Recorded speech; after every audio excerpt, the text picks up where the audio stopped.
নওজওয়ানের পর্দানশীলা মা-বোনেরা, আল্লাহ নবী দিন দুনিয়া বাদশা হাবিবুল্লাহকে নবী আমার ইহুদির বাচ্চাটাকে থামিয়ে দিলেন।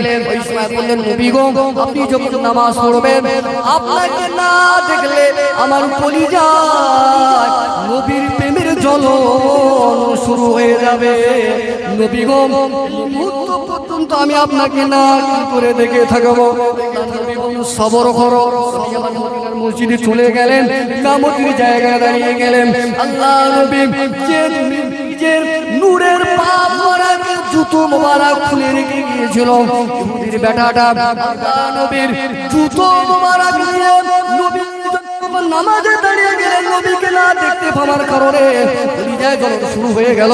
ওই সময় আল্লাহ নবীর জুতো মোবারক বুকের ভিতরে নিয়ে ইহুদির বেটা সান্ত্বনা দেয়, কাঁদিস না, কাঁদিস না, তোর নবী তোর আশিক, তোর মাহবুব নবী এখন নামাজে রয়েছে। তোর নবীর নূরের পায়ের জুতো মোবারক তোর কলিজার ভিতরে রয়েছে। আরো জোরে বলে সুবহানাল্লাহ। ইহুদির বেটা নবীর মহব্বতের জুতো নিয়ে সান্ত্বনা দিচ্ছে, আর এই মুসলমানদের নবী আমাদের মতো না। তুই রাস্তায় সর কথা বন্ধ করে তোর গাধা। আর ইহুদির বেটা কি করছে? নবীর জুতোটাকে না দেখতে পেয়ে বিস্তারিত আমি বলতে চাই না, আমি আমার পয়েন্ট যেটা আমি বোঝাতে চাই। আল্লাহ নবী আমার বলতে লাগলেন, আমি রাসূলুল্লাহ তোমাদের কাছে কেমন আল্লাহ নবীকে মাজায় এই ইহুদি 1 বছর 2 বছর 3 বছর ইহুদি যুবকটা আল্লাহ নবীকে 5 বছর সেবা করে। হঠাৎ করে 1 তারিখে লক্ষ্য করে দেখতে পাওয়া যায় আল্লাহ নবী ওযু বানাবেন, ইহুদির বেটা আসে না। আল্লাহ নবী হাটে যাবেন, আল্লাহ নবী বাজারে যাবেন, আল্লাহ নবী বিভিন্ন জায়গায় যাবেন, ইহুদির বেটাকে পেলেন না। আল্লাহ নবী ওযুর জায়গায় বসে গেলেন। এমন সময় মদিনার মসজিদে নববী শরীফের মধ্যে হযরত বিলাল হাবশী রাদিয়াল্লাহু তাআলা আনহু পানির লোটা নিয়ে আল্লাহর নবীর সামনে হাজির। আল্লাহ নবী ওই সময় বিলালকে লক্ষ্য করে বললেন, ও বাবা বিলাল রে, কি কারণে তুমি পানি নিয়ে আসলেন? পানি নিয়ে আসার কথা তো ওই যুবকের, তুমি কেন পানি আনলেন? ওই সময় যুবক বলতে লাগলেন, ইয়া রাসূলুল্লাহ, ইয়া হাবিবাল্লাহ, ওই যুবকটা এই দুনিয়ার জমিনে ওই এত বড় বিমারের ভিতরে পড়ে গিয়েছে, বিছানা শয্যায় শায়িত হয়ে গিয়েছে। ওই যুবক বিছানা থেকে ওঠার ক্ষমতা তার নাই। নবী গো, ওই যুবক যদি সুস্থ থাকতো আজ বিলাল আপনার জন্য পানি নিয়ে দাঁড়াতো না। নবী গো, ওই যুবক অসুস্থ হয়ে পড়েছে। আল্লাহ নবী আমার ওই সময়ে সাহাবায়ে কিরামদের বললেন, হে মদিনার মসজিদে নববী শরীফের সাহাবারা, রাসূলুল্লাহ আজকের নামাজের জামাতের সময়টা পিছিয়ে দিলাম। কেন না এই মুহূর্তে ইহুদির বাড়িতে আমার রাসূলুল্লাহ আমার যাওয়ার প্রয়োজন পড়েছে। ও মুসলমানেরা, আল্লাহ নবী তিনি ইহুদির বাড়ি যাওয়ার ক্ষেত্রে জাত ধর্ম দেখলেন না। আল্লাহ নবী কি কোন জাতের মানুষ, নবীর কাছে বিচার হয় না। কে মেলেন, কে এমপি, কে বড় লোক, কে ধনী, কে ফর্সা, কে মোটা, কে রোগা, কে পাতলা, আল্লাহ নবীর কাছে ওসব প্রশ্ন হয় না। আল্লাহ নবী বললেন, আমি তো ওই নবী, আমি তো ওই মুস্তাফা, আমি তো ওই রহমত, যে ব্যক্তি আমি রাসূলুল্লাহ আমার কলিজায় দেবে, আমি রাসূলুল্লাহ আমার ডাকতে দেরি হবে, তার কাছে যেতে আমার দেরি হয় না। আর ওজরে সুবহানাল্লাহ, আল্লাহ নবী আমার জামাতের সময়টা, মসজিদে জামাতের টাইমটা পিছিয়ে দিয়ে নবী আমার গুটি গুটি পায়ে ইহুদির বাড়ি চলে গেলেন। ইহুদির বাড়িতে যখন চলে গেলেন, গিয়ে লক্ষ্য করে দেখতে লাগলেন বাচ্চা যুবকটা, 18 বছরের যুবকটা বিছানা বিমারে শায়িত রয়েছে। আর তার আব্বা মা তার মাথার ধারে বসে বসে বেটার মহব্বতে কাঁদতে লাগলেন। আল্লাহ নবী সঙ্গে সঙ্গে গেলেন, যুবকের পেশানিতে কপালে হাত রেখে হাতটা সঙ্গে সঙ্গে টেনে ধরলেন। আল্লাহ নবী সাহাবায়ে কেরামরা বলতে লাগলেন, ইয়া রাসূলুল্লাহ, আপনি তো মদিনা আপনি আসেন রোগী দেখতে, অসুস্থ মানুষকে দেখতে আসেন, কিন্তু সঙ্গে সঙ্গে তো টেনে তুলে ধরে গেলাম, কারণটা কি? অসুস্থ মানুষ দেখবার পরে আপনি কেন টান দিয়ে তুললেন? আল্লাহ নবী বললেন, ও সাহাবায়ে কেরামেরা, আমি এই ইহুদি যুবকের ভিতরে দেখতে পাচ্ছি এর শরীরের ভিতরে আজরাইলের হাত বসে গিয়েছে। এই শরীরে আজরাইলের ওরা সময় দেওয়ার টাইম নেই, কারণ আল্লাহ সময় রোগী দেখতে যেতেন, বসতেন, কপালে হাত দিয়ে দোয়া পড়তেন, কেমন আছেন খবর নিতেন, সময় দিয়ে তাকে ধরে তুলতেন। ইহুদির বাড়ি, যুবকের বাড়ি যেই গিয়েছে কপালে হাত দিয়ে হাত দেন। সাহাবীরা বললেন, এমনটা করলেন কেন? অসুস্থ মানুষ, নবী অসুস্থ, শরীরে আজরাইল হয়ে গেছে।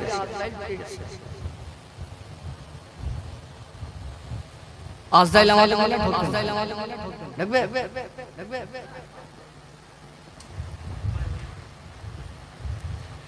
আল্লাহ নবী আমার ওই সময়ে ওই যুবকটাকে বলতে লাগলেন,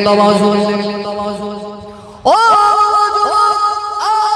দেরি করো না, দীর্ঘদিন আমি রাসূলুল্লাহ আমার সেবা যত্ন করেছো, আমার ব্যবহারে আচারে আমি খুশি, কিন্তু না আমার শুধু ভালোবাসা নিয়ে আল্লাহর দয়ার জান্নাত পাওয়া যাবে না।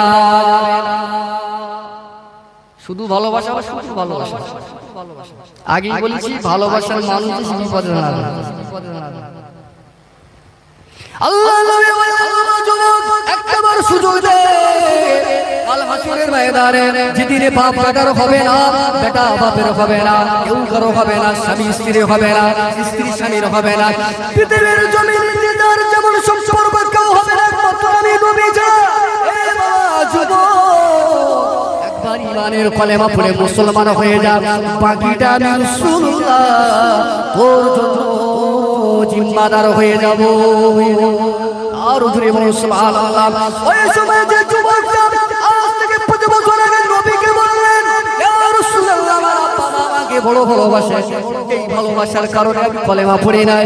ওই যুবক সেদিকে মায়ের মুখের দিকে তাকালো, বাপের মুখের দিকে তাকালো, মা বাপ সঙ্গে সঙ্গে বলতে লাগলে, এ বেটা আর দেরি করিস না, তোর নবী যেটা বলে সেটাই তুই মেনে নে। সুবহানাল্লাহ। এই কথা যেই বললেন, ওই যুবকটা মৃত্যু শয্যায় আল্লাহ নবীর নূরের হাতে হাত দিয়ে নবী আমার ইমানের কালেমা, কালেমা লা ইলাহা ইল্লাল্লাহ মুহাম্মাদুর রাসূলুল্লাহ, ইমানের মহাবানী কালেমা পড়ে যেই মুসলমান করে নিলেন, যেই কলেমা পড়লেন, সঙ্গে সঙ্গে ওই যুবকটা দুনিয়ার জমিন থেকে ইন্তেকাল হয়ে যায়। আল্লাহ নবী এখানে সেই আগে যখন খিদমত করতো তখন ধরে মুসলমান করাতে করেনি কেন? কারণ ইসলাম এই আদর্শ। এখন সব বুঝতেছে, বলে এসো নামাজ পড়ো, এসো কালেমা পড়ো, তোর মাথা ব্যথা, তোর মাথা ব্যথা। ইসলাম জোর করে না, বলমানি ওয়ালা আয়াত তুমি জানো পৌঁছে দাও, মানবে কি না মানবে আল্লাহ জানে। জোর করে পাড়াইতে ধরে ধরে মুসলিম চলছে। ও নবী পাকের দিওয়ানা, আল্লাহ নবী নূরের নবী, ওই মানুষটা ওই যুবকটাকে তার উপরে একদিনের জন্য প্রেসার ক্রিয়েট করলেন না, একদিনের জন্য নবী আমার কলেমার কথা বললেন না। মৃত্যু শয্যায় নবী দেখতে পেলেন তার উপরে যখন আজরাইল অ্যাটাক করেছে, দুনিয়ার জমিন থেকে চলে যাবে। এই মুহূর্তে নবী ভাবলেন, আমার একটা আশিক, যার দিলেতে আমি নবী আমার প্রেম থাকবে, আমার ভালোবাসা থাকবে, আমার মহব্বত যে আমার উম্মতের অন্তরে থাকবে, ওই উম্মত কোনদিন জাহান্নামে যাবে আমি নবী চাই না।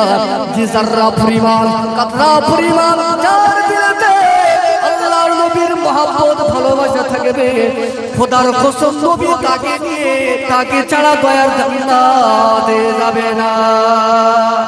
আরো জোরে বলুন সুবহানাল্লাহ। আল্লাহ নবী বুঝাতে চেয়েছেন আমার আশিক যুবক তার ভেতরে আমি নবী আমার প্রেম থাকবে, আর ওই প্রেম করা ব্যক্তি জাহান্নামে যাবে আমি নবী চাই না। এই নবী আমার মদিনার মসজিদে নববী শরীফের নামাজের সময়টাকে একটু পিছিয়ে দিয়ে যুবকের হাতে হাত দিয়ে কলেমা পড়িয়ে দিয়ে মুসলমান করিয়ে দিলেন। এটাই ছিল আমার নবীর শ্রেষ্ঠ চরিত্র। এই চরিত্র যদি আনতে পারি তাহলে অন্যটাই যায়। আমেরিকার বুশ, বারাক ওবামা, এরা যদি এই মুহূর্তে দুনিয়া থেকে ক্ষয় হয়ে যায় অর্থাৎ মারা যায়, বেঈমানে মরবে। হাসরের ময়দানে আল্লাহ পাকের কাছে জিজ্ঞাসা করে আল্লাহ পাক বলে রে কি নিয়েছিস? বুশের ক্ষমতা, বুশের একটা ভয়, ভারতবর্ষ কেন এরকম দেশ কাঁপতে ভয়ে, বারাক ওবামার ভয়ে একটা সময় দেশকে, মিস্টার নরেন্দ্র মোদির একটা ভয়ে বাংলাদেশ কাঁপবে। এটা স্বাভাবিক, মিস্টার নরেন্দ্র মোদি ও যদি হারাম করে যদি মারা যায়, এই মুহূর্তে মারা গেল বেঈমান, আল্লাহর সামনে যখন যাবে ফেরেশতা কান ধরে হারাম, তোর ভয়, তোর সুপ্রিম পাওয়ার, তোর কিনা অ্যাটম বোমের, তোর পারমাণবিক শক্তি সব দুনিয়া ছিল, তোর ভয়ে সব কাবু হয়েছিল। ঠিক এখানে চলবে না, এখানে হুইয়ারিও হটে, এখানে মুস্তফা জানে রহমতের পরিচয় লাগবে। বলুন সুবহানাল্লাহ। একটা ঠেলাওয়ালা, একটা কুলি, একটা মুঠি, একটা মজদুর, একটা রিকশা, একটা চামার, একটা মুচি রিকশা চালিয়ে সজ্জায় কলেমা পড়তে পড়তে মুস্তফা জানে মারা যায়, হাসরে ময়দানে গেলে আল্লাহ পাক জিজ্ঞাসা করবে তোমরা কি নিয়ে এসেছো? বান্দা বলবে, শালা বলবে ওই ঠেলাওয়ালা মুঠিওয়ালা, আল্লাহ পাক দুনিয়া আমার সম্মান ছিল না, দুনিয়া আমি সেলিব্রিটি ছিলাম না, দুনিয়া আমার স্পেশাল কোনো পাওয়ার ছিল না, ঠিকই কিন্তু আমার ভিতরে জানে মুস্তফার রহমতের ভালোবাসা কলিজায় রয়েছে। আল্লাহ বলবে ডান দিকের রাস্তা দিয়ে সোজা ফারিস্তাদের পিঠে করে গয়ার জান্নাতে চলে যাবে। বলুন সুবহানাল্লাহ। তাহলে বোঝা যাচ্ছে জান্নাত পাওয়া যাবে ওই বুশের সঙ্গী হয়ে কানা না হারামখোর নরম জানে মুস্তফার রহমতের গোলাম। বুঝাচ্ছে? তাহলে আল্লাহ এক নাম্বার আখলাকটা আমাদের কলিজায় আনতে হবে। এটা আমার নাম্বার 1 পয়েন্ট। আল্লাহ নবী দিনুল দুনিয়া বাদশা হাবিবুল্লাহ দুনিয়ার জমিনে নবী পাকের 2 নাম্বার পয়েন্ট যদি আপনার অন্তরের ভিতরে আপনি আনতে পারেন, আপনার কলিজার ভিতরে আনতে পারেন, আপনার ভিতরে যদি আনতে পারেন, আপনি দয়ার জান্নাত পেয়ে যাবেন। নবী পাকের সঙ্গে আপনি বেড়ে যেতে পারবেন। আল্লাহ নবী পাকের 2 নাম্বার উত্তম চরিত্র হলো আল্লাহ নবীর কলিজায় জীবনের জন্য অহংকার ছিল না। অহংকার মানে বোঝেন তো? এখন গ্রামে যারা একটু দেখতে ভালো বাইকের এলাকা গরম করে আমার ধারে বাইরে, যারা একটু টাকা রয়েছে সে মানুষই মনে করে না, আরে আমি কি সব শেষ? ও মুসলমানেরা, আল্লাহ নবী 2 নাম্বার ক্যারেক্টার চরিত্র যদি আপনার ভিতরে ন্যায় নীতি ইনসাফ অহংকার মুক্ত যদি করতে পারেন, আপনি যত বড় নামাজি হন না কেন অহংকার যদি না ছাড়তে পারেন, দিমাগ যদি না ছাড়তে পারেন, আপনার ভিতরে ন্যায় বিচার, ন্যায় ইনসাফ, ন্যায় নীতির প্রতীক যদি আনতে না পারে, মুসলমান জেনে রেখে দেবে কোনদিন দয়ার জান্নাতের সুগ্রাম পাবে না। আল্লাহ নবী মদিনার মসজিদে নববী শরীফে নবী আমার বক্তব্য করতে গেলেন, ওয়াজ করতে গেলেন, নসিহত করতে গেলেন, যেমন তেমন মানুষ গেলেন না। আমার মতন হুজুর নয়, আমাদের মতন পীর সাহেব, আমাদের সমাজের পীর সাহেবরা বক্তব্য করবে না। স্বয়ং পীর সাহেব যিনি আম্বিয়া কিরামদের নেতা, নবীদের শাহেনশাহ, রাসূলদের ইমাম, আল্লাহর পরে যার স্থান প্রিয় নবীর জবান দিয়ে বক্তব্য হবে, আল্লাহ নবীর সাহাবায়ে কেরামেরা শুনবে। মদিনার মসজিদে নববী শরীফে সাহাবায়ে কেরামেরা কাতারে কাতারে বসে রয়েছে।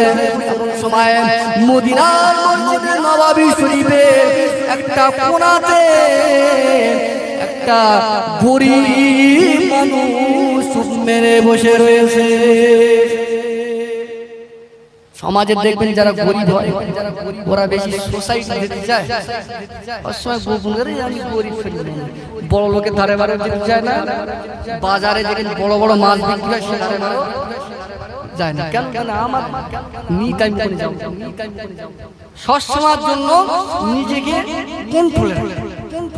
ওই গরিব সাহাবী, অন্যান্য ধনী সাহাবীরা, রাষ্ট্রপতি সাহাবীরা বক্তব্য শুনছে, আর এই গরিব সাহাবীরা মদিনার মসজিদে নববী শরীফের শেষ প্রান্তে একটা কোণায় চুপ মেরে রাসূলের নূরের মুখের দিকে তাকিয়ে বক্তব্য শুনছে।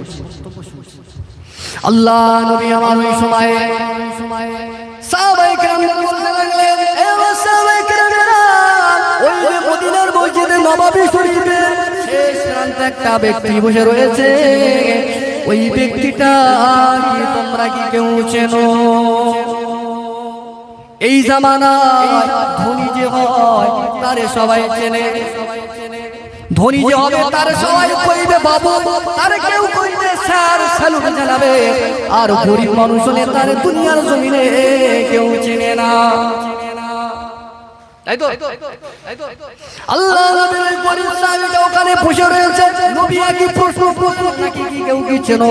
ওই সময়ে ওই সমস্ত সাহাবায়ে কেরামেরা দাঁড়িয়ে বললেন, ইয়া রাসূলুল্লাহ, ইয়া হাবিবাল্লাহ, ওই সাহাবীকে আমরা তো চিনি না, তার নাম জানি না। আল্লাহ নবী আমার ওই সময় ওই সাহাবীটাকে ডাক দিলেন, বসে থাকো সাহাবী রে, আমি রাসূলুল্লাহ, আমার সামনে তুমি চলে আসো। আল্লাহ নবী ওই সাহাবীরা ভয়েতে কাঁপতে কাঁপতে পরিবিহানটাকে সঙ্গে নিয়ে আল্লাহ নবী নূরের নবীর সামনে এসে দাঁড়িয়ে গেলেন। আল্লাহ নবী বললেন, আমার সাহাবী রে, তোমার নাম কি? তোমার বাড়ি কোথায়? মদিনার মসজিদে নববী শরীফের শেষ প্রান্তে একেবারে বসে রয়েছো। ওই সময় সাহাবী বলতে লাগলেন, ইয়া রাসূলুল্লাহ, আমি হলাম গরিব, আমার গায়ে মাত্র একটা পোশাক, ইয়া হাবিবাল্লাহ, আমার খাওয়া জুটে না, পোশাক খাই তো আমি দুদিন খাই না, একদিন খাই তো 4 দিন আমি খেতে পাই না। আর এই সমস্ত আপনার সামনে যারা বসে রয়েছে, বড় সাহাবী, হাই সোসাইটি সাহাবী, টাকাওয়ালা সাহাবী, সামনে যেতে বড় ভয় হয়, লজ্জা করে। আল্লাহ নবী আমার ওই সময় সাহাবায়ে কেরামদের বলতে লাগলেন, সাহাবায়ে কেরামেরা, ইসলাম এমনই ইসলাম, ইসলামের ভিতরে কোনো পার্থক্য থাকবে না, ইসলামের ভিতরে ডিভাইডেড থাকবে না, কে আমির কে নেতা, কে ফকির কে মহাজন, কে ধনী কে গরিব, কে কালো কে ফর্সা, কে বংশনা কে বংশ পরিচয়, ইসলাম এসব কোনো তফাৎ করে না, ইসলাম এসব ভাগাভাগি করে না। ইসলামের ভিতরে সবাই সমান, আর সবাই যতক্ষণ কেউ না নিজেকে সমান মনে করতে পারবে, বড় নিজেকে নামাজি আর হুজুর খেজুর হুজুর বাদর যাই ভাবুক না কেন, আমি রাসূলুল্লাহ সে আমার উম্মত হতে পারবে। এখন এইটা আমি বলবো না যে আপনার মধ্যে আছে, আমি বলবো না যে আপনার মধ্যে আছে, আমাদের যার মধ্যে এই রোগটা ঢুকে রয়েছে, মুখের গেড়ের মতো একেবারে তুলে ডিলিট না ভালো রকম কোম্পানির মানে সফটওয়্যার মেরে ফরম্যাট করতে। আল্লাহ নবী ওই সময় বলতে লাগলেন, সাহাবীরা, আমি রাসূলুল্লাহ, এই যে ও আমার জুরাইব, সুবহানাল্লাহ, ওই মসজিদে নববী শরীফে বড় বড় রাষ্ট্রপতি সাহাবায়ে কেরামেরা ছিলেন। নবী কাউকে জুরাইব বললেন না, একটা গরিব একটা অসহায় মানুষকে নবী বুকে টেনে নিয়ে বললেন, আমার জুরাইব। আমরা শুধু ধনী একে চন্দ্র দুয়ে পক্ষ, তিনে নেত্র চারি, কোনো ভেদাভেদ, 5 পঞ্চমান 6 ঋতু, টাকা যার আছে চোর হলেও এই জামানায় এই জামানায় 9 নবগ্রহ 10 দিন কোর্টের উকিল, থানার পুলিশ, সুপ্রিম কোর্টের ম্যাজিস্ট্রেট, সব ভুল হলেও ঠিক, আখলাকে নববী খুলে যায়। অসুবিধা হচ্ছে, আবার কেউ যেন অন্য হুজুর তাড়া দিয়ে আর রাজনীতির অ্যাঙ্গেল ধরবেন না দেখেন, আমি রাজনীতি আমার লাইফ জীবনে কোন স্টেজে আমি আলোচনা করি। আল্লাহ নবী আমার নূরের নবী দয়া নবী ওই সময়ে কি করতে লাগলেন, ওই যুবকটাকে আবার চলে গেলেন নবী আমার দ্বিতীয় দিনে আবার বক্তব্য করতে লাগলেন। ওই সাহাবী আবার প্রথম দিনে নাই দ্বিতীয় জায়গায় বসে রয়েছে। নবী সাহাবায়ে কেরামের নবী আমার আবার একই প্রশ্ন করলেন, ও আমার সাহাবায়ে কেরামেরা, মদিনার মসজিদে নববী শরীফের শেষ প্রান্তে যে যুবক বসে রয়েছে ওই যুবক তোমরা কেউ চেনো? ওই সময় সবাই বললেন, ইয়া রাসূলুল্লাহ, এই প্রশ্ন তো আগামী গতকাল করেছিলেন, আজকে করলেন কেন? তাকে কাছে ডেকে নিয়ে সিনা সিনা বুকে বুকে মিলিয়ে নিয়ে নবী আমার আবার বলতে লাগলেন, এটা আমার আশিক, এটা আমার মাহবুব, এটা রাসূলুল্লাহ আমাকে প্রেম করে আমার ভালোবাসার কুলির ভিতরে রয়েছে। সুতরাং আমি নবী বলে দিলাম, এই যে আমার জুরাই। জোরে বলবেন না সুবহানাল্লাহ। ছেড়ে দিলেন। তৃতীয় দিন একই ব্যাপার। তৃতীয় দিন নবী আবার বক্তব্য করছেন। ওই সাহাবীকে আবার বলতে লাগলেন, সাহাবীরা ভাবতে লাগলেন, প্রতিদিন সাহাবীদের ভিতরে একটা চিন্তা ঢুকলো যে এর চিন্তার ব্যাপার আছে, এর ভিতরে আল্লাহ নবী ওই সাহাবীকে বলতে লাগলেন, সাহাবী তুই বিয়ে করবে না? এখন যার চাল নেই, চুলো নেই, ধরতে মুড়ো নেই, তার কাছে যদি উকি যায়, উকিল মানে যারা ঘটক, এরা যদি যায়, যার কাছে ওকালতি করতে গিয়ে সে অবাক হবে, আরে আমার চাল আমি গরিব খাঙ্গাল, আমার আবার কে মেয়ে দেবে? আল্লাহ নবী বললেন, এই বাবা যুবক, আমি রাসূলুল্লাহ বলছি, তুমি কি বিয়ে করবে? একই কথা বললেন, আমার সামর্থ্য নেই, আমার টাকা নেই, পয়সা নেই, দিলে খাই, ঘরে আশ্রয় থাকতে দিলে আমি বিয়ে করবো। হুজুর আপনি আমাকে নিয়ে রসিক কথা। আল্লাহ নবী আমার ওই সময় বলতে লাগলেন, যুবক রে, এ আমার জুরাইম, আমি তো সেই নবী, আমি তো সেই রাসূল, আমার জবান দিয়ে আমি যেটা বলি আমার আল্লাহ সেটাই করে দেয়। সুবহানাল্লাহ। এ যুবক রে, তুমি যদি বলো বিয়ে করবো, আমি রাসূলুল্লাহ নিজেই তোমার বিবাহের জন্য উকিল হয়ে যাব।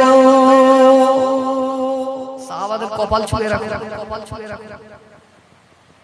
আর আমরা উকিল ধরতে চোর চারটা চিটিংবাজ, হয় কথা নয়, একটা দাগি কবার বিয়ে হয়েছে তার ঠিক নেই, এই সব টাকা খেয়ে সে বাপের ছেলের বাপের কাছে গিয়ে কথা, মেয়ের কাছে ৫,০০০, ওর কাছে ৫,০০০, উপর শাল উপর ঘাড়ে যা। আল্লাহ নবী স্বয়ং কি কপাল বলে, সেই সাহাবীদের শানে বিয়া কত কষ্ট। নবী আমার ওই সময় বলতে লাগলেন, ও সাহাবীরা, তুমি যদি বলো আমি রাসূলুল্লাহ তোমার জন্য পাত্রী রেডি রেখে দিয়েছি। ওই সময় যুবক বলেছিলেন, ইয়া রাসূলুল্লাহ, ইয়া হাবিবাল্লাহ, আমার বিবাহ আবার কে করবে? আমি বিয়ে করে আমার বিবিকে কোথায় আমি রেখে দেবো? আমার বিবিকে আমি কি খাওয়া দেবো? আল্লাহ নবী আমার বলতে লাগলেন, ও চিন্তা তোমার নয়, ও চিন্তা আমি রাসূলুল্লাহ আমার রয়েছে। আল্লাহ নবী আমার বললেন, যুবক রাজি হয়ে গেলেন। আল্লাহ নবী যেখানে দায়িত্ব নিয়েছে সেখানে আর কোনো চিন্তার ব্যাপার নাই। আল্লাহ নবী বললেন, যুবক রে, মদিনার মসজিদে নববী শরীফে আমি রাসূলুল্লাহ তোমাকে বলে দিলাম, তুমি সোজা রাস্তা দিয়ে চলে যাবে মদিনা শরীফে। সব থেকে যে ধনী ব্যক্তি রয়েছে, ওই ধনী ব্যক্তির বাড়িতে একটা সুন্দরী নারী রয়েছে, সুন্দরী রমণী রয়েছে। তার কাছে গিয়ে, তার আব্বার কাছে গিয়ে বলবে, আমাকে বিয়ের পয়গাম দিয়ে আপনার মেয়ের সঙ্গে বিবাহের ব্যাপারে প্রস্তাব দিয়ে পাঠিয়েছে। জোরে বলবেন না সুবহানাল্লাহ। যাচ্ছে কেরা, যাচ্ছে কেরা, কাঙাল, ফকির, মিসকিন বিয়ে করতে যাচ্ছে। কার বাড়ি? কোটিপতির বাড়ি। দোর খুলবে না, পাঁচন পেটা খারা, পাঁচন পেটা খারা। এখনকার গ্রামে যাদের 50 লাখ 1 কোটি টাকার মালিক যারা হয়েছে ভ্যান আলাদা প্রস্তাব আসে, ওর বাপের মুখে একরকম ভাষা হবে, ওর বোর মুখে একরকম হবে, তার মুখের ভাষা আরো 4 গুণ বেশি আছে। ভ্যান আলাদা হবে না, এত ছেলেতে ভ্যান মদিনার ধনী সাহাবীর বাড়ি চলে গেছে। হাজী সালাম দিয়ে নিলেন। সালাম দেওয়ার পরে ধনী সাহাবী বলতে লাগলেন, ও বাবা জুরাইর, কি দরকার, কি কারণে এসেছো? তোমার কি কোনো সাহায্য লাগবে? তোমার কি কোনো অর্থ লাগবে? তুমি কি কিছু খেতে চাও? তুমি কি কোনো বস্ত্র পেতে চাও? না কোনো টাকা নিতে চাও? ধনীর বাড়িতে যদি গরিব যায়, গরিব তো এটাই আগে মনে করে, এটা আগে ও ধনীর বাড়ি যদি গরিব গেছে, ও আগে টাকা চিন্তা করবে। গরিব গেছে বেটা মানে টাকা, এই চিন্তাটা ওর আগে মাথা। ওই সময় একই সিস্টেম অনুযায়ী ওই সাহাবী বলতে লাগলেন, খেতে যাও। ওই সময় জুরাইর বলতে লাগলেন, ও মদিনার ধনী সাহাবীরা, তোমার দরবারের আগে আমি কখনো আসি না, আজ এসেছি মানে কারণ রয়েছে। আমাকে পাঠিয়েছে যাকে সৃষ্টি না করে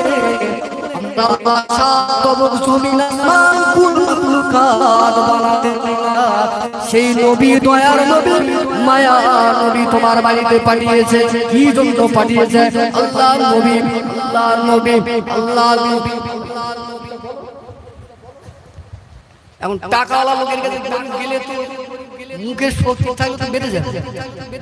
বলি কি করে, আমার স্থান কোথায়, ওদের স্থান কোথায়? নবী যদিও বলতে বলে তো বলবোটা কি করে? নবী বাড়ি কি করে নিয়ে সাথে দিয়ে দেওয়ার শুধু আল্লাহর নাম, আল্লাহর নাম। আরে আল্লাহর নবী কি আছে বলো? এমন সময় ওই সাহাবী জুরাইর বলতে লাগলেন, ও মদিনার ধনী সাহাবী রে, আল্লাহর নবী আপনার কাছে, আপনার বাড়িতে যে আপনার সুন্দরী রমণী নারী রয়েছে, ওই নারীর সঙ্গে আমাকে বিবাহে দেওয়ার প্রস্তাব দিয়ে পাঠিয়েছে। সুবহানাল্লাহ, সাধু বাবা, সাধু বাবা অবাক হয়ে গেছে। এরকম একটা কাজ করতে পারবে? মনে মনে প্রকাশ করছে না। নবী জেনে বুঝে এরকম একটা ছেলে, নবীর কাছে কি অভিযোগ দেবে? এই ক্ষমতা সাহাবীদের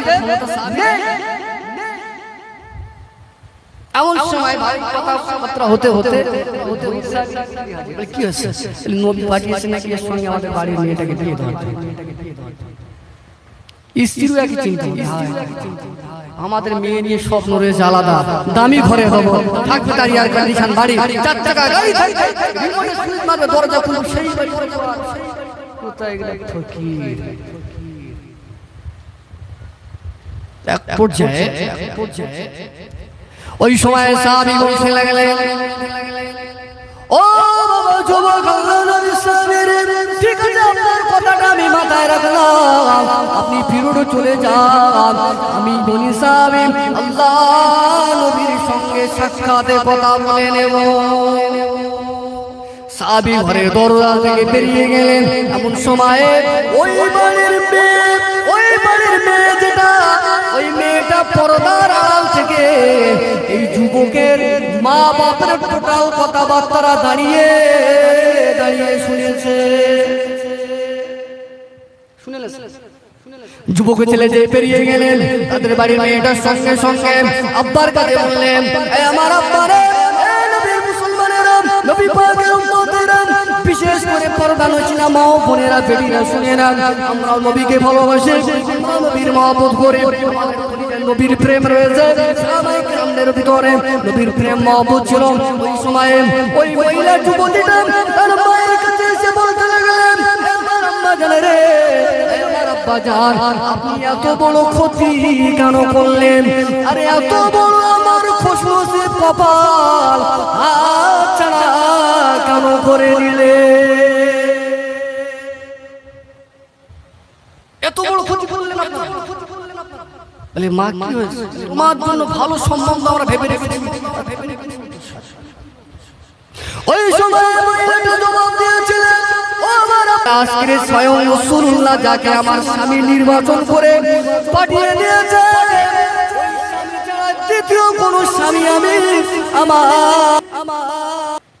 ওই স্বামী আমার চাই, ওই স্বামী আমার চাই। আর এখনকার মায়েরা বাড়িতে গরিবের প্রস্তাব আসলে ভাবে ছেলে কি করে ব্যাগের কাজ করে, ছেলে কি করে ভ্যান চালায়, আমার মেয়ে যে জুতো পরে দাম দিতে পারবে, আমার মেয়ে যে জুতো পরে এই ধারণা আপনারা ভালো ভারতবর্ষের কথা বলছেন। আমার মেয়ে যে ল্যাকমির ফাউন্ডেশন পরে, আপনার আমার মেয়ে যে আইলানা যে পীর যে ক্লিপগুলো ব্যবহার করে, ওর ওইগুলো কিনতে এক মাস লাগে। ওই ছেলে কোথা থেকে ফকির ধরে এনেছে। এটা আমাদের বাড়ির মেয়েদের মায়েদের স্বভাব হবে। আর ওই ধনী সাহেবের বাড়ির মেয়ের জবাব হচ্ছে, আব্বা মা তাড়ালি কেন, আমার যে বড় খোঁজ ওই মেয়েটাকে আমি বিয়ে করতে চাই। বলুন সুবহানাল্লাহ, ওই ছেলেটাকে আমি বিয়ে করতে চাই। এক পর্যায়ে ওই সাহাবীটা ওই সময় ধনী সাহাবী আল্লাহর নবীর দরবারে গুটি গুটি পায়ে চলে আসলেন। আল্লাহর নবীকে নবী পাকের কাছে এসে সমস্ত কথাটা খুলে বললেন। আল্লাহর নবী বিবাহের দিন তারিখ ঠিক করে দিলেন। বিবাহের দিন তারিখ ঠিক করে দেওয়ার পরে ওই সময় কালো সাহাবী, ওই সুরাব সাহাবী, গরিব সাহাবী পাঞ্জাবি পরে শেরওয়ানি পরে মাথায় পাগড়ি দিয়ে বিয়ে করতে গেলেন। আল্লাহর নবী বিবাহ পড়িয়ে দিলেন, বিয়ে হয়ে গেল, উভয়ের গলাতে মালা দিয়ে দিলেন। এমন সময় সুন্দর পালঙ্ক শ্বশুর বাড়ি চলে গেলেন। বড় ঘটনা সংক্ষেপে বলে শ্বশুর বাড়িতে চলে গেলেন। তাদের স্বামী স্ত্রী মোলাকাতের জায়গা বাসরের ঘর যখন এসে গেল, রাত্রে বেলাতে ঘরের ভিতরে যখন প্রবেশ করলো, স্ত্রী কিনা বিভিন্ন রকমের খাদ্য নিয়ে ইন্তজারে বসে রয়েছে। জুরাই ঘরের ভিতরে প্রবেশ করলেন। ঘরের ভিতরে প্রবেশ করে জুরাইয়ের চোখের কোণায় পানি চলে আসে। এরকম একটা জায়গা কাঁদে না হাসে, এই সে মাথা খারাপ, আর জুরাই বাসর ঘরে গিয়ে কাঁদছে, স্ত্রী দাঁড়িয়ে কাঁদে। হ্যাঁ, আজকে আমাদের কত সুন্দর একটা সুখ আনন্দ সময় কাঁদি হয়। আমি কাঁদি কেন, তার কারণ আছে।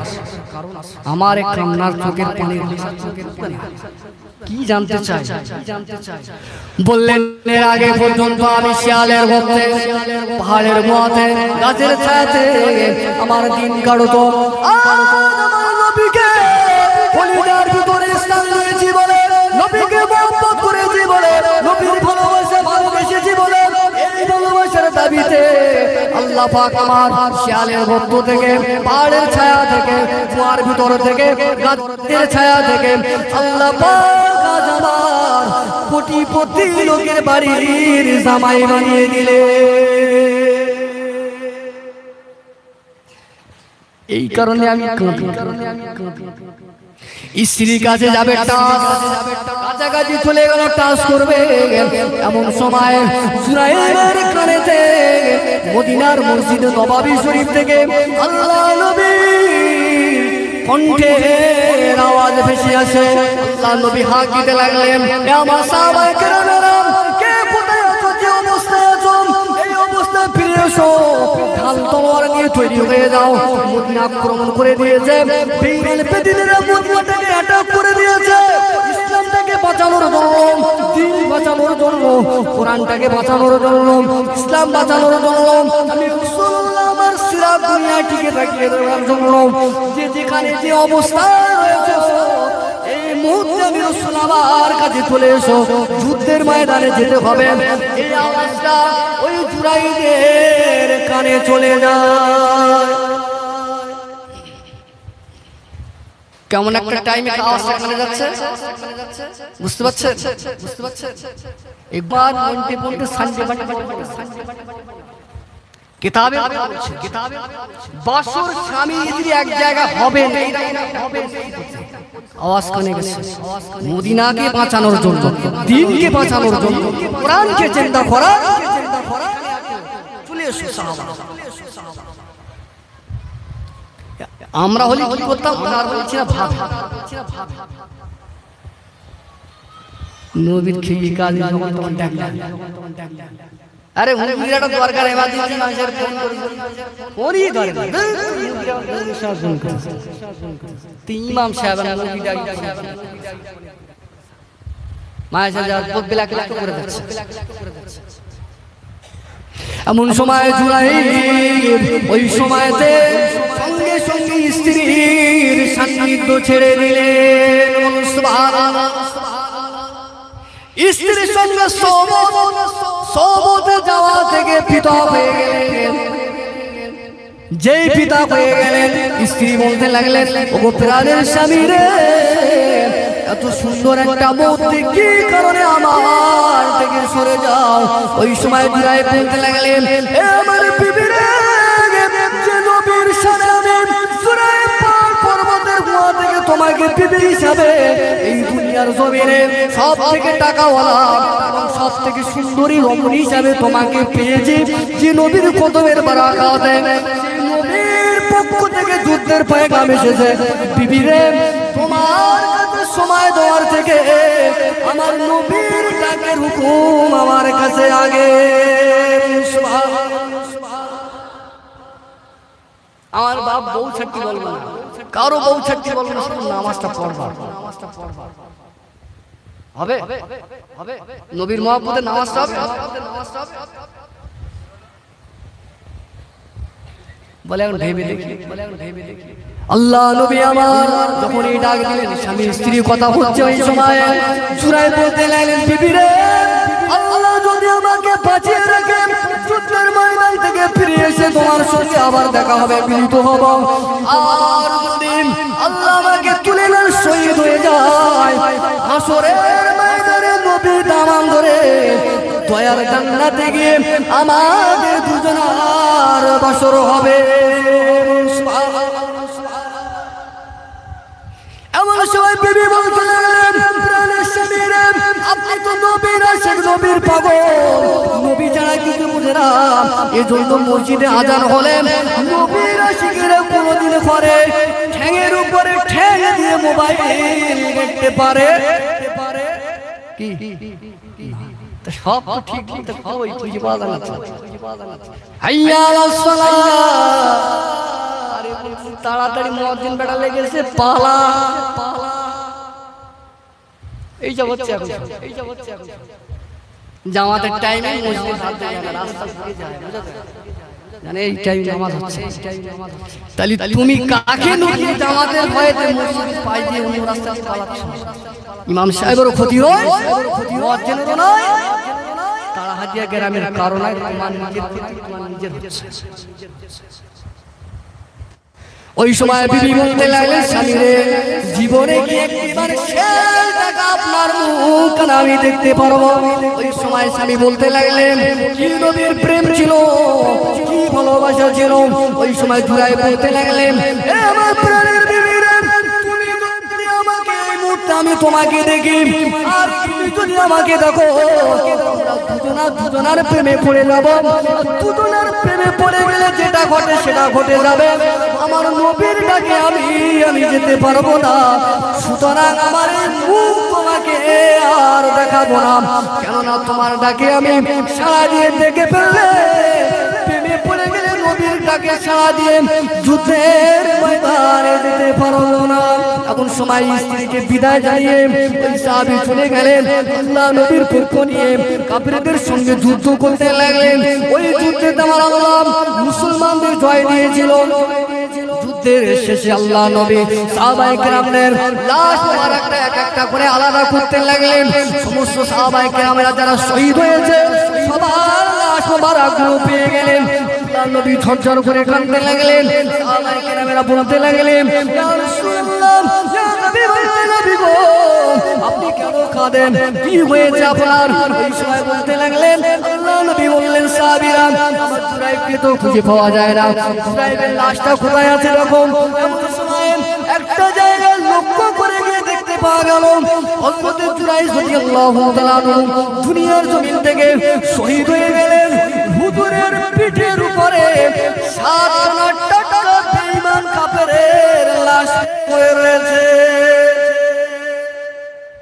আল্লাহ নবীর সঙ্গে সঙ্গে দেখে শুকরিয়া আদায় করে হেসে ফেললেন।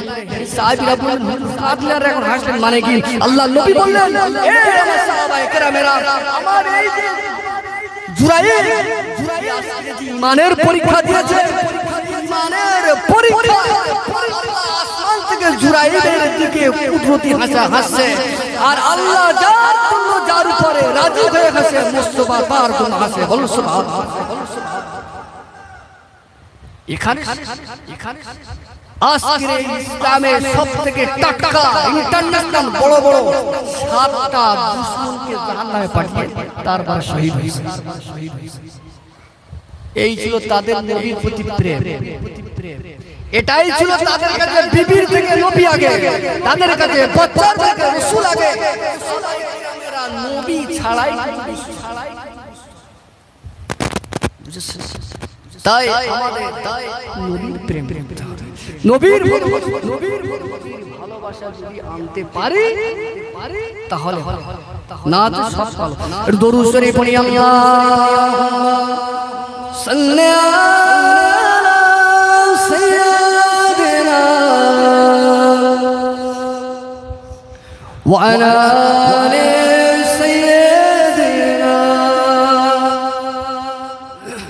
জোরে জোরে পড়েন না দরুদ আল্লাহুম্মা সাল্লি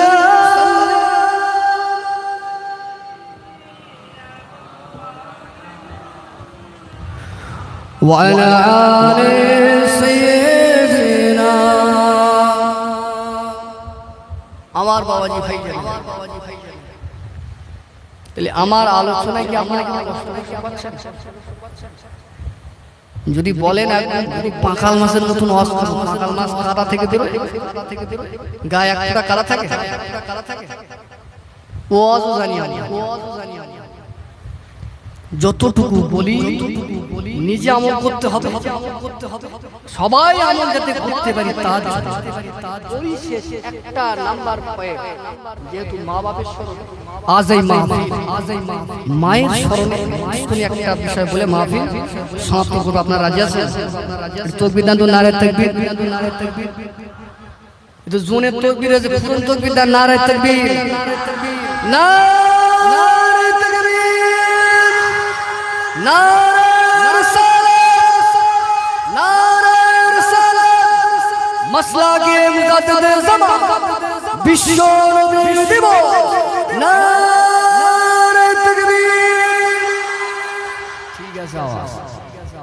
তাহলে এক নাম্বার পয়েন্ট আমরা করেছি আখলাকে নববী আমাদের মধ্যে আনতে হবে, এটা নাম্বার 1 পয়েন্টের মাধ্যমে আলোচনা শুরু।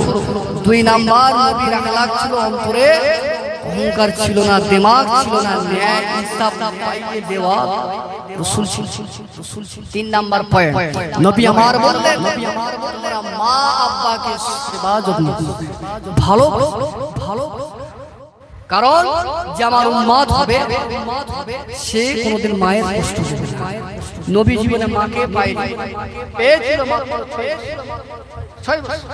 এই 6 বছর বয়সে রাসূল আমার নবী আমার মায়ের সেবা করতে পারে, কিন্তু নবী আমার মায়েদের ব্যাপারে মেয়েদের ব্যাপারে যে বিষয়টা রেখে গিয়েছেন সেটা যদি আপনি ভাবেন আপনি করে কিয়াস করেন তুই অবাক। আল্লাহর নবীর আব্বা আম্মা যখন বেঁচে আছেন, নবী যখন দুনিয়ার জমিনে আসেনি, মায়েরা ভালো করে শুনবেন, নবী দুনিয়ার জমিনে তাশরীফ তখন আনেননি।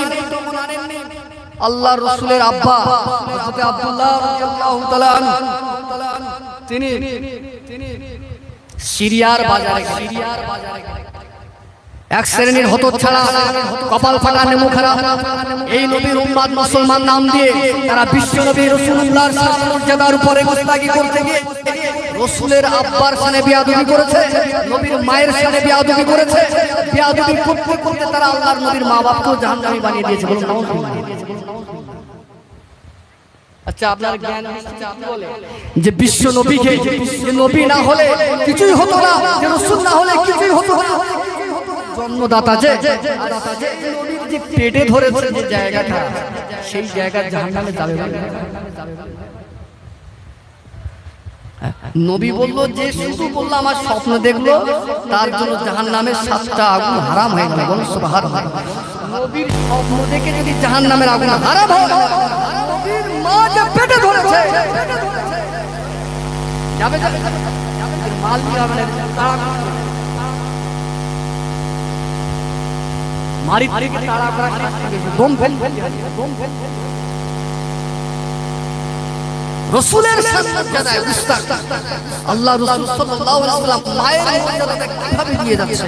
রাসূল বললেন এই জগতের মানুষেরা, আমি মুস্তাফা আলাইহির রহমান, আমি আমার মাকে পাইনি, আমি আমার মাকে সেবা যত্ন করার সময়টুকু পাইনি, মায়ের সামনে তোরা বিয়াদবি করছিস। সেই রাসূলের আব্বা জান আব্দুল্লাহ রাদিয়াল্লাহু তাআলা সিরিয়া থেকে তানার আম্মা হযরত আম্মা আমিনা রাদিয়াল্লাহু তাআলা আনহার কাজের হেল্পের সহযোগিতার জন্য একটা দাসী কেনার সিরিয়ার মার্কেটে গেলেন। তৎকালীন সমাজে মানুষ কেনা বেচা চলে গেল। হযরত আব্দুল্লাহ রাদিয়াল্লাহু তাআলা মদিনার মার্কেটে থেকে বেরিয়ে গেলেন, আপনার সিরিয়া চলে গেলেন। সিরিয়া থেকে সিরিয়ার মার্কেট ঘুরতে ঘুরতে ঘুরতে ঘুরতে দেখতে পেলেন একটা 9 বছরের কালো রঙের আফ্রিকান মেয়ে বসে রয়েছে। তার শরীরটার ভিতরে এমন একটা দৃষ্টি নবী লক্ষ্য করে দেখতে লাগলেন। নবীর আব্বা জান ওই বাচ্চাটার দেখে অন্তরে মায়া লেগে যায়। আমাদের সমাজের মধ্যে দেখলে মায়া লেগে যায়, মায়া লেগে গিয়েছে। নবী নবী দাসিয়ার না কেনার চিন্তা ভাবনা বাদ দিয়ে আল্লাহ নবীর আব্বা জান গুটি গুটি গুটি গুটি পায়ে ওই কালো দাসীর কাছে চলে যায়। ওই মেয়েটার বয়স ছিল মাত্র 9 বছর। আল্লাহ নবীর আব্বা ওই মহিলাটাকে 9 বছরের মেয়েটাকে কিনে আনলেন, বাড়িতে নিয়ে চলে আসলেন।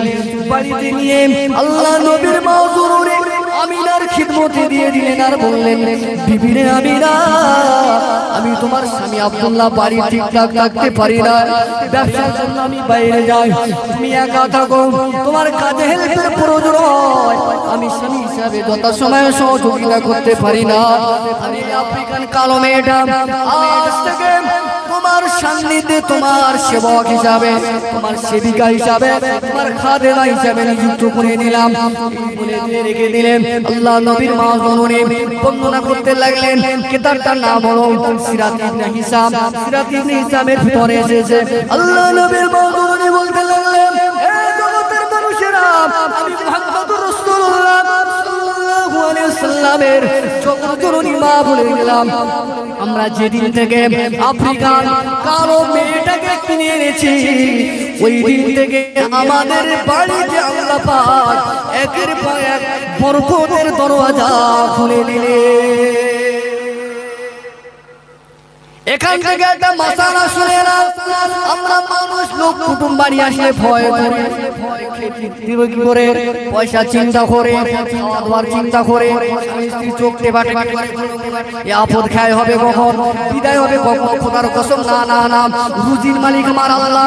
আল্লাহ নবী বললেন, কিতাবের ভিতরে এসেছে, কিতাবের ভিতরে এসেছে, যখন কোনো বাড়িতে কোনো মানুষ যায়, মেহমান হোক না মেহমান হোক, যদি যায় আর যদি আপনি তাকে মেহমানদারি করাতে পারেন, মেহমান যদি এক সাজ খায়, খোদার কসম ওই এক সাজ খাওয়ানোর বিনিময়ে আমার আল্লাহ আপনার 3 দিনের রুজি বাড়িয়ে দিয়ে দেয়।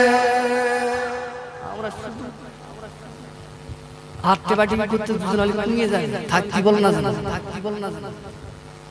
আম্মা দাদ বলছেন, যেদিন থেকে আফ্রিকান মেয়েটা আমার বাড়ি এসেছে, সেই দিন আমাদের শুধু উন্নতি হচ্ছে তো হচ্ছে, হচ্ছে তো আল্লাহ রাসূলের আব্বা শখ করে ওই মেয়েটার নাম দিলেন বারাকা, অর্থাৎ বরকত ওয়ালি নাম, এই নামটা দিলেন, এই নামটা দিলেন।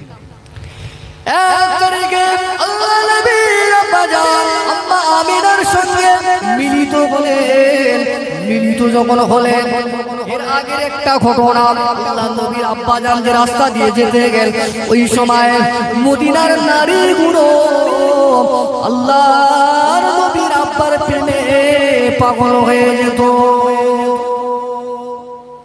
এই এখনকার ভালোবাসা প্রেম কথা বলছিলেন।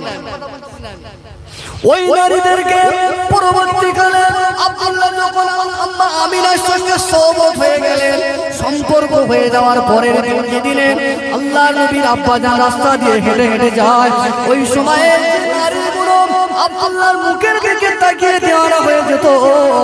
ওই নারীগুলো আব্দুল্লাহর মুখের দিকে যেই তাকায় আর একদিন আগে পর্যন্ত আব্দুল্লাহর প্রেমে পাগল ছিল, আর আমিনার সঙ্গে যে সম্পর্ক হয়ে গেল, একদিন পরেই থেকে তারা সব মুখ ফিরিয়ে নিল। কেন নিল? ওই নারীগুলো আব্দুল্লাহর প্রেমে পাগল হয়ে গেল। আব্দুল্লাহর কপালে আমার নবীর খতমে নবুয়াতের নূরের মোহর ছিল। সুবহানাল্লাহ। এই খতমে নবুয়াতে মোহরের প্রেমে আমাদের নারীগুলো আব্দুল্লাহর প্রেমে পড়েছিল। ওই প্রেমটাই এখনকার ভালোবাসার প্রেম নয়। ওই মোহরটাকে নিজের ভিতরে আনার জন্য বিশ্ব নবীর মা হওয়ার প্রেমে পড়েছিল।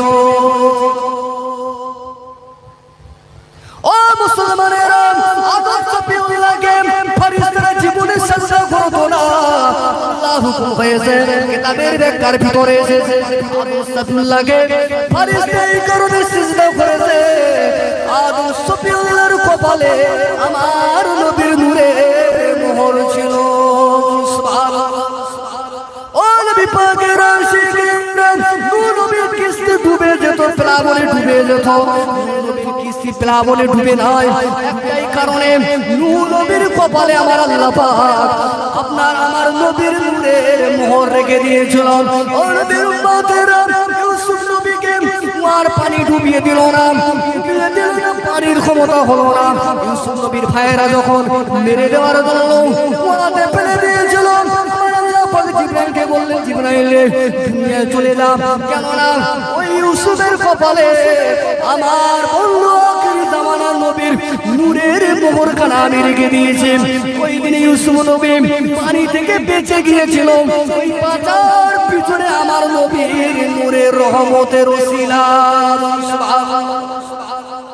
ওটা শুনবেন, বেড়ে মার কাকা আমার সামনে শুনে ধরে বসাবে, বলে স্ট্যান্ডার্ড ঠেলে তুলো, ওর বাপ পুত্র কতটা বই বই নিয়ে আসবে। ইসমাইল আলাইহিস সালামকে জবাই করার জন্য যখন ইসমাইল নবী গলাতে ছুরি চালালেন, খোদার কসম তারিখের কিতাবের ভিতরে এসেছে, ইব্রাহিম নবী যে ছুরিটা দিয়ে ইসমাইল নবীর গলাতে ছুরি চালিয়েছিল, যখন গলা কাটে না, ইসমাইল আলাইহিস সালামের আব্বা ইব্রাহিম নবী রেগে গিয়ে পাথরে মেরেছিল। ওই ছুরির আঘাতে পাথর টুকরো হয়েছিল, কিন্তু ইব্রাহিম নবীর গলা ইসমাইল নবীর গলা কাটেনি। কেন কাটেনি?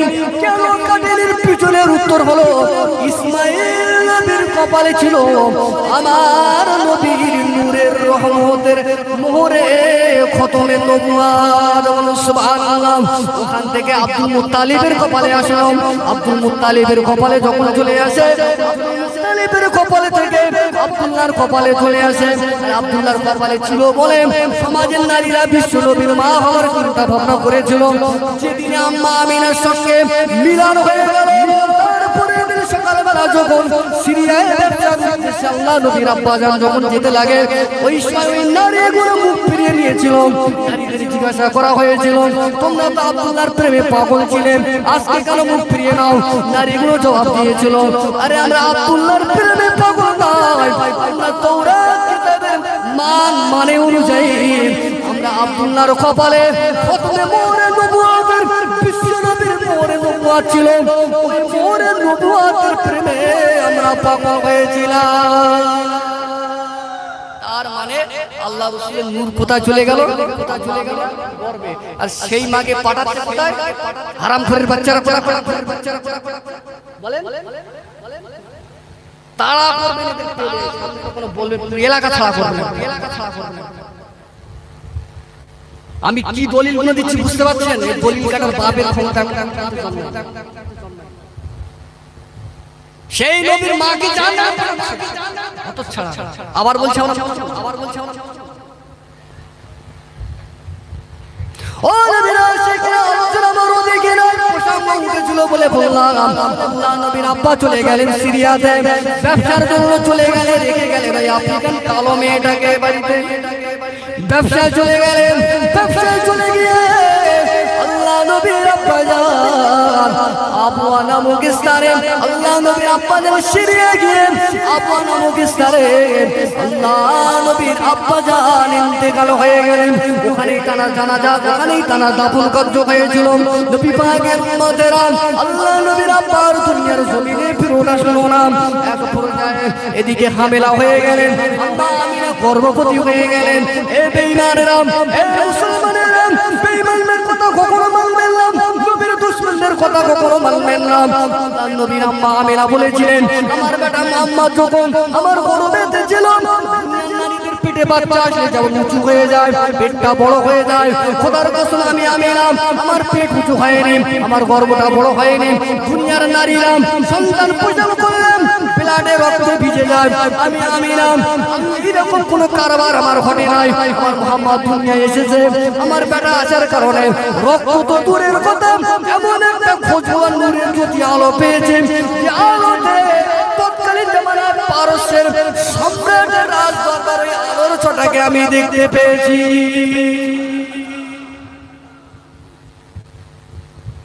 যে নবীর মা নবীর প্রসবের সময় তো হলো না যে নবীর মা বলছে আমার বাচ্চা পেটে এসেছে আমি নিজেই জানি তারে পাঠাতে